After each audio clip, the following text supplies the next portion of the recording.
Ever heard the saying, change is the only constant thing in life? I bet you have, but do you agree? For me, I agree totally. Imagine just relaxing in your comfort zone, unable to move to the next level from where you are. Now, life, they say, is all about evolution, from one stage to another. Well, on that philosophical note, I welcome you to the program, Biotechnology in Focus. I feel very good today. My name is Ifeanyi Okafor.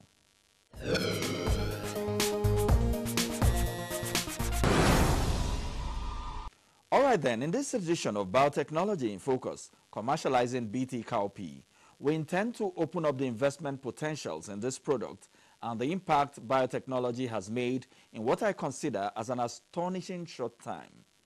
Now do stay with me on the program as we ingest new information and profound discoveries on this topic. We'll be with you in a bit.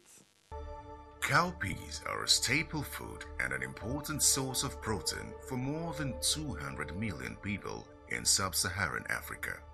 They are mostly grown in West Africa on an area of more than 7 million hectares.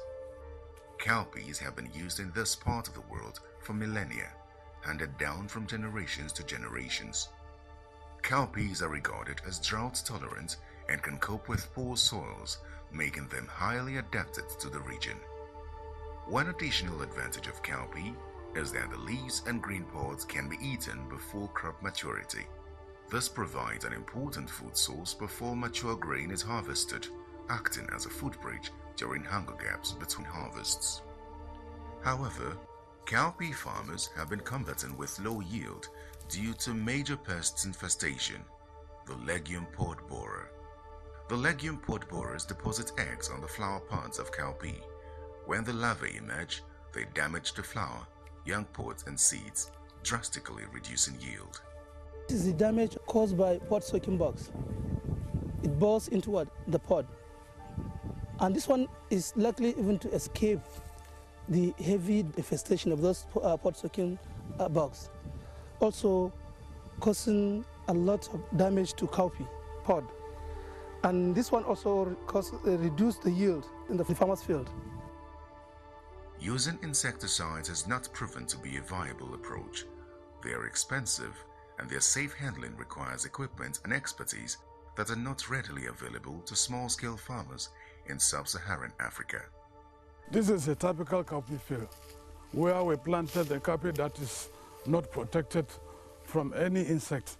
So we planted this cowpea in order to give it the required number of sprays so that we can get seed. And we gave it the maximum required number of spray, which is 8, the way we have been doing before. You can see with the 8 spray, we are not going to get anything here because of the pod-soaking box damage. This one I'm holding is 100% damage by the pod-soaking box. One option to address these pests is to develop cowpea varieties with their own built-in protection against the pod borer. Researchers in Africa and indeed Nigeria have been looking for pest resistance in over 15,000 extensive collections of cowpeas and related species. It was identified that this maruca, pod-boring insect, is causing a lot of damage to cowpea. And this one is more pronounced of prevalence in Africa. Because if you look at the cowpea production in the whole world, Africa has the largest share, and Nigeria is the largest producer, producing almost half of the total global production of cowpea. So effort has been made to identify the source of resistance, at least to improve the materials we have. We assembled different types of cowpea all over the world, about 15,000 different types from different parts of the world. They were assembled in one place, one location. And then we screen those materials. What do you mean by we screen? We subject them to the natural infestation of that insect in order to identify the source of resistance. As a result, Nigerian scientists at the Institute for Agricultural Research, Ahmadu Bello University, are developing insect-resistant cowpea varieties that will help increase productivity. Professor M. Ishaku is the principal investigator, BT Cowpea Project. Several efforts have gone into the development of an improved material that will resist this insect on its own without having to be protected by any insecticide. But all the conventional approaches yielded no result. I remember more than or up to 15,000 different accessions of cowpea were screened at the International Institute of Tropical Agriculture based in Ibadan. And not a single accession turned out to carry any resistance to this insect. So therefore, the effort to develop genetically improved material was not possible until recently, through the application of biotechnology, through the by harnessing the powers of genetic engineering, a transgene or a gene from a naturally occurring bacteria in the soil was cloned and used in several other crops like maize, whose products are already in commercial circulation in the United States, in China, in Argentina, and other countries. And so, with the gracious support of our partners, in particular the USAID, we were able to have access to this gene and were able to make crosses and then developed resistant materials which are being evaluated in the field here. The research is to develop a system for genetically engineering cowpeas, which is a basic requirement to introduce new genes for insect protection. The BT gene is expected to provide resistance against the pod borer. If the insect feeds on this new cowpea, which is improved genetically, the insect dies immediately, and so it will not survive, talk less of shedding other generations of the insect. When we got convinced as scientists from the performance of this material, we invited farmers to test it themselves, to see to the performance of this material. These are the plots being grown by the farmers. They planted it themselves. They managed it the way they used to do it in their own farms, and then we asked them for their opinions. The BT gene causes the plant to produce a protein that selectively affects certain insect pests, including the pod borer, without affecting other beneficial insects. It has no effect on the non-target organism.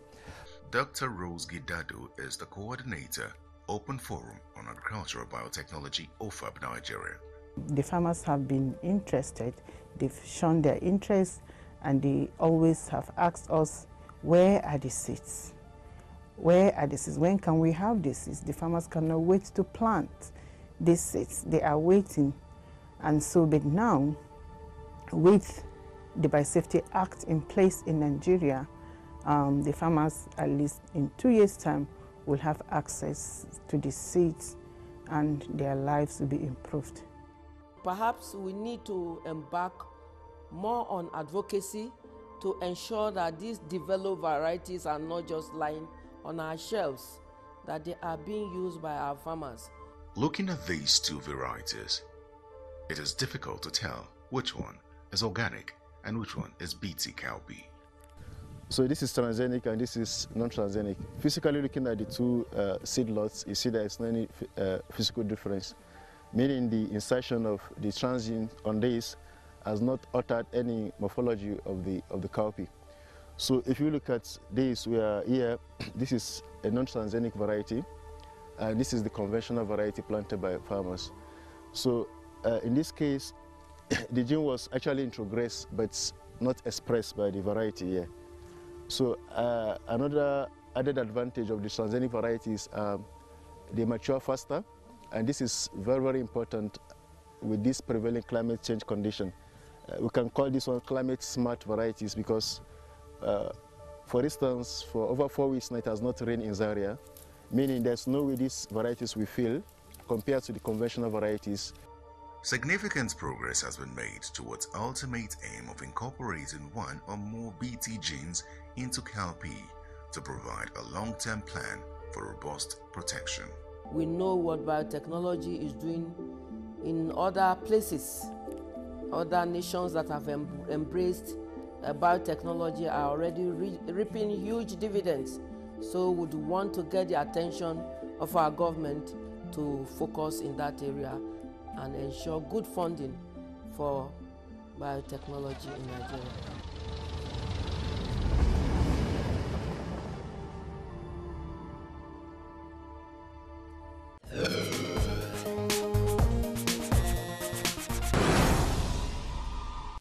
Sometimes it's really an uphill task trying to bring these issues related to biotechnology to the point where the ordinary man on the streets will understand everything firsthand.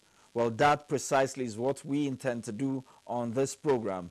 And in that case, let's now measure the people's knowledge on the issues at hand. The beans we produce in Nigeria is quite okay for the populace, but we only also need for export so we can get the hard currency. And if you notice, most European countries condemn our exports, saying that it is low profile. It may not be, it's just to kill the market. But for the need for us to ginger our farmers, give them quality beans to plant, give them good manure, fertilizer, for it to germinate properly so they can compete with the foreign beans. Beans is one of the major sources of protein, plant protein in Nigeria, so it's important that farmers should produce quality beans such as to get the essential benefits that a good quality of beans is exactly supposed to give individuals when they consume it. Of course, when quality beans is produced, in the long run, the quality of the beans that is going to be exported is going to be far of a higher yield and far better quality, such that there will be better economic prospects in the long run once quality beans is produced by our Nigerian farmers. I feel Nigerian farmers should produce quality beans because it will serve as a revenue base, or it will actually boost the revenue base of the country. It will make even the nation relevant in the global market. Already we are having quality beans in Nigeria, only that we don't have preservation to at least to make the beans at least to last for longer, maybe years or months. If we are talking of exportation, I'm not in support of exporting beans now. At least we're supposed to have something that we can eat in the country before we think of sending it outside the country.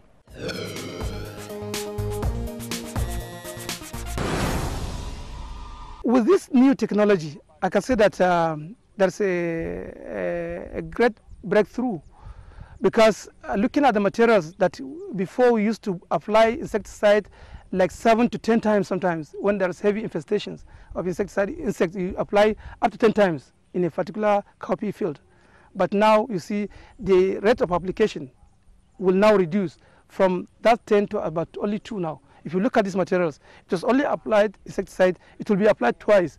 One at the onset of the flowering, the other one maybe at the active or full podding stage. You only apply it twice and then you allowed it to until harvesting. That's what we normally do. He has been growing coffee for the past 15 years, and when they were brought here to test these lines, they realized differences between the ones they have been doing, cultivating with these ones, because he know that there are farms that were planted at the same time, but they are not as good as this in terms of establishment. At the time of about harvesting, when the crops are matured and they are ripening, these maggots came from nowhere. We don't know where they come from. They started boreholes and going inside. At times in the morning when you are coming, you see them coming out. And then we were wondering how this is happening. See, so with this, if this variety is established, then it's a great development for we farmers.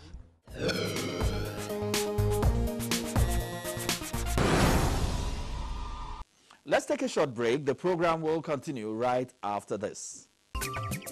Did you know that genetically modified organisms, GMOs, are safe and do not pose any risk, hazard, or danger to human, animal, and the environment? Neither do they cause cancer, infertility, sterility, tumor, or any adversity. There is safe use of GMO drugs like insulin, vaccine, rapid diagnostic test kits for malaria, HIV, hepatitis, and so on. The safety of GMOs is certified by the World Health Organization, WHO, Food and Agricultural Organization, FAO, European Food Safety Authority, EFSA, the National Academies of Science globally, the Royal Society, UK, and over 110 prize Nobel laureates. GMOs are safe, effective, and certified by MBMA in Nigeria.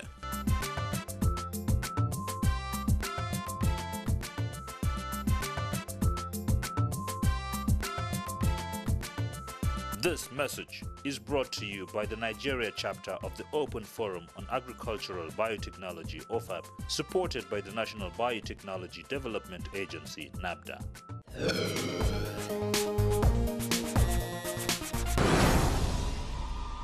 Have you ever been to Zinda or maybe Maradi? Well, if I say Niamey, then even if you haven't been to Niger, most Nigerians will pretty much be familiar with the people. We have had a history of living together, perhaps even more than other neighboring countries that share boundaries with Nigeria. Well, on that bright note, I want to welcome to the program my African brother from another mother.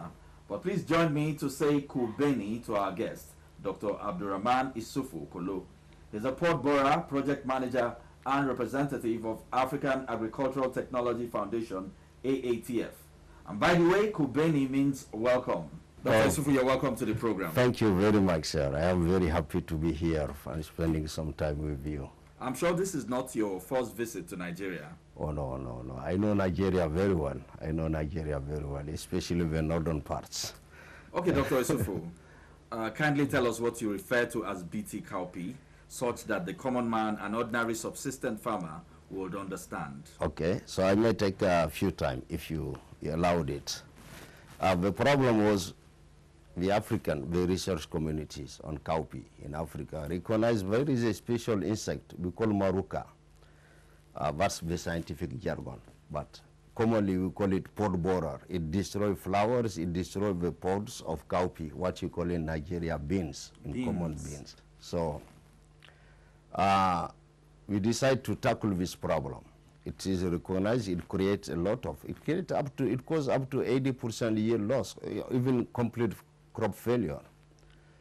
The problem was, for decades, we have been looking for resistance against this insect, and cowpea just didn't create cowpea with resistance against these insects. So there is no natural resistance. Then in the mid-90s, people said, okay, in early 20s, people said, hey, since the BT genes have been successfully used in maize, in soybean, in cotton to control similar insects, can we get our hands on this gene, on this BT gene, put it in cowpea to save our crops?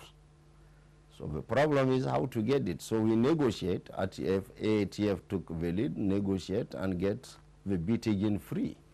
So we can use it to protect our cowpea and develop cowpea variety. So in collaboration with Ahmadu Bello University, Ahmadu Bello University in Nigeria, and INERA in Burkina, and also SARI in Ghana, we were able to develop really some cowpea resistance using the BT gene, which are very resistant to the insect, these devastating insects. What is the potential of BT cowpea, especially in terms of the drive to ensure food security for the continent? With cowpea, minimum, we can have up to between 10 and 50% yield increase in cowpea production. If the insect... Through biotechnology? Yeah, through biotechnology.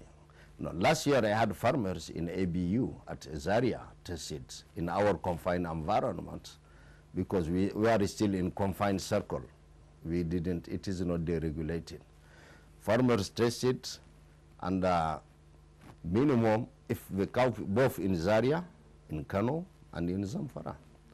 So if the cowpea pressure in Zamfara, where pressure is high, the insect is high, we are getting 50% yield increase.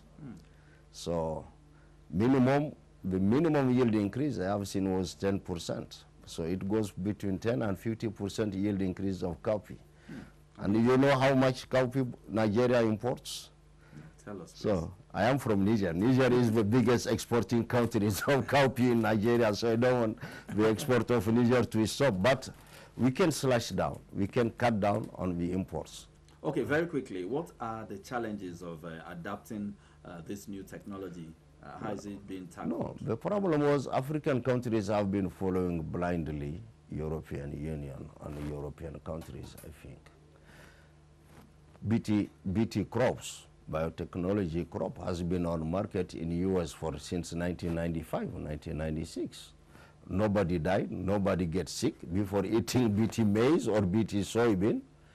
European Union limited the use of BT crops in their country to animal feed. They are the biggest buyer of BT maize and BT soybean for animal feeds, and their animals are not dying.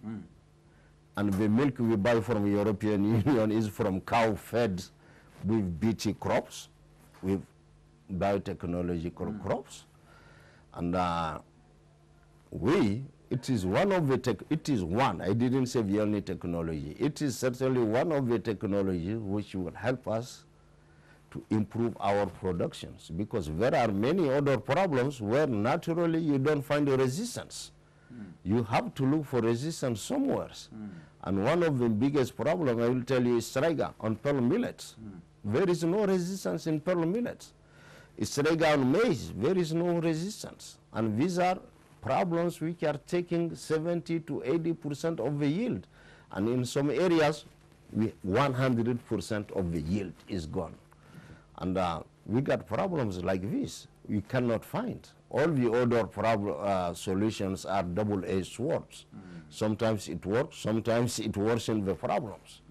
So, and now we need biotechnology. It is not the only solution, but we need it to produce enough foods for ourselves. We don't have to follow blindly any other country.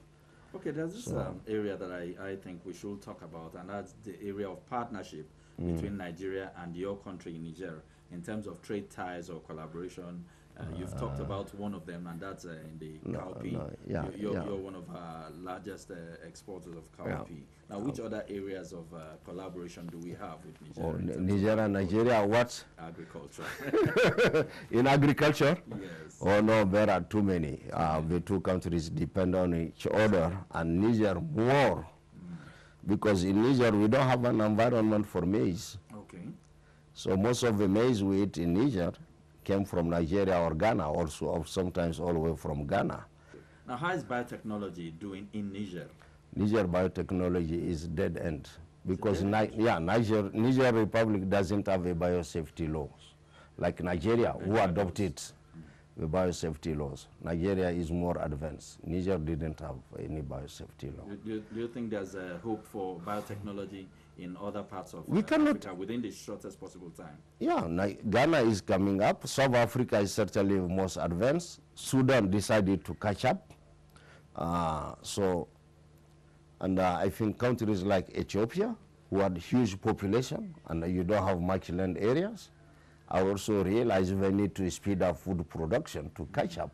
And also Uganda, Kenya, all these countries are making quickly to catch up. So Africa, I think biotechnology has a bright future. And you cannot stop science and progress. No matter what you do, you cannot stop it. Definitely.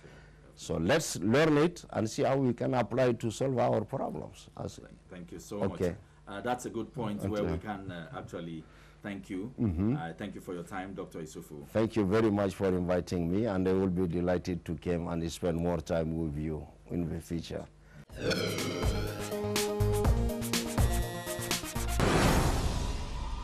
Now, all good things must come to an end, and indeed we have exhausted our time on the program, and that's where we say thanks for watching and bye for now.